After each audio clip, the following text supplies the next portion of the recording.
stop for a moment. Listen. Do you hear the wind shifting? Some of you are building dreams in a desert, and the world is laughing at you. They called Noah a madman until the first drop of rain hit the dust. Today, we honor the man who stayed faithful when the sky was empty. If you're ready to see how a storm becomes a bridge to a new world, stay with me. Like this video, subscribe for the deep truths, and drop a rain in the comments if you're preparing for your own breakthrough. The sky did not just turn gray, it turned the color of bruised iron. The first drop of rain hit the dry, red earth with the force of a pebble, kicking up a tiny cloud of dust before the heavens simply opened. The air in the valley had grown thick, tasting of salt and ancient secrets. Noah stood atop the high ridge, his hand trembling as he gripped the heavy, indigo-dyed linen wrap fastened by a single large ivory pin at his shoulder. Below him, the great ARK sat like a mountain of dark acacia wood, a silent giant waiting for its moment. For decades, the villagers had mocked him, their laughter echoing through the baobab trees. They called him a fool for building a ship in a land where the rivers were but silver threads in the dust. But now the laughter had died. The wind began to howl, a low, guttural moan that shook the very foundation of the earth. "Enter," Noah whispered, his voice cracking like dry parchment. The procession was a river of life. The great lions of the plains walked with heads bowed. The long-necked giraffes moved with a rhythmic grace, their hooves clicking against the heavy timber ramps.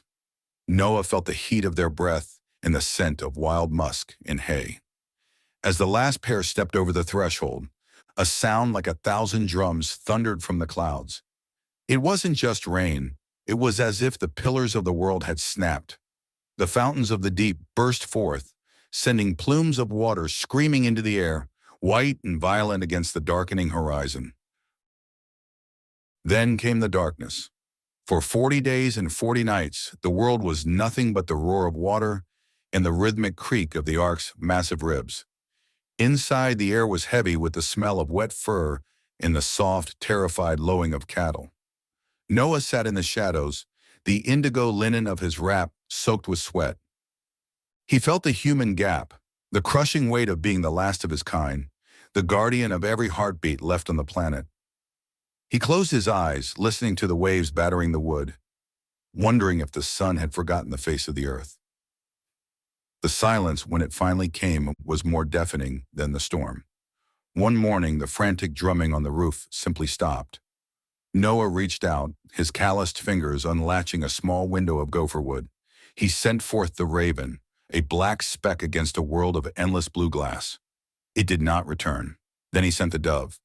When she returned with a fresh olive leaf, its green skin shimmering with the promise of life, Noah fell to his knees. The wood beneath him was no longer a cage, it was a womb. The ARK came to rest with a soul-shaking groan upon the jagged peaks of the mountains. As the great doors swung open, the scent of damp earth and blooming lilies rushed in, sweet and intoxicating. Noah stepped out onto the mud-slick stone, his indigo wrap fluttering in the first clean breeze the world had known in a generation. He looked up, and the sky began to fracture into impossible colors. A divine bridge of light, crimson, gold, emerald, and violet, arched across the heavens, glowing with a brilliance that made the sun seem dim. It was a roar of color, a silent shout from the Creator that the waters would never again swallow the hope of man. Noah stood bathed in the prismatic glow, the ivory pin on his shoulder gleaming, as the animals descended back into the tall grasses of a new beginning. The lesson. The first lesson of the Great Flood is the architecture of isolation. For 100 years, Noah's only companions were the sound of his hammer and the mocking laughter of his neighbors. To build something that saves a generation, you must first be willing to be misunderstood by that generation. True vision is a lonely road. It requires a thick skin and a deaf ear to the crowd. If you are waiting for the world's permission to build your ARK, you will drown in their doubt. Noah didn't wait for a cloud to appear to start the work. He moved by the internal compass of a promise. When God gives you a blueprint, the world's common sense becomes your greatest enemy. The second lesson is found in the sacrifice of the threshold. Think of the moment the great doors swung shut. It wasn't Noah who closed them, it was the hand of the Almighty. There comes a point in every man's life where the time for talking ends and the time for divine separation begins. You cannot save everyone. Noah carried the grief of those left outside, but he had to remain focused on those inside. You cannot fulfill your destiny if you are constantly looking back at the people who refuse to get on the boat with you. Growth requires a closing of doors. Some friendships, some habits, and some places must be left in the rising tide so that you can rise above it. The third lesson is the patience of the dark. We talk about the rainbow, but we forget the months of darkness inside the ark. It smelled of animal waste, wet wood, and fear. There was no steering wheel on the ark. Noah had no rudder. He was completely at the mercy of the current. This is the hardest part of faith, being in the middle of the miracle, but having no control over the direction. Sometimes God puts you in a place where you can't see out of the windows so that you learn to look up. The ark wasn't just a boat, it was a school of surrender. If you find yourself in a dark season where you feel trapped and out of control, remember, you aren't lost. You are being preserved. The final lesson is the responsibility of the remnant. When Noah stepped off that boat, he wasn't just a survivor. He was a steward of a new world. The rainbow wasn't just a pretty light in the sky. It was a contract signed in color. With great survival comes great responsibility.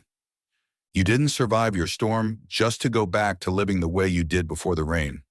You were saved to plant new vineyards, to build new altars, and to carry the light into a cleansed world. The rainbow reminds us that while the storm is temporary, the covenant is eternal.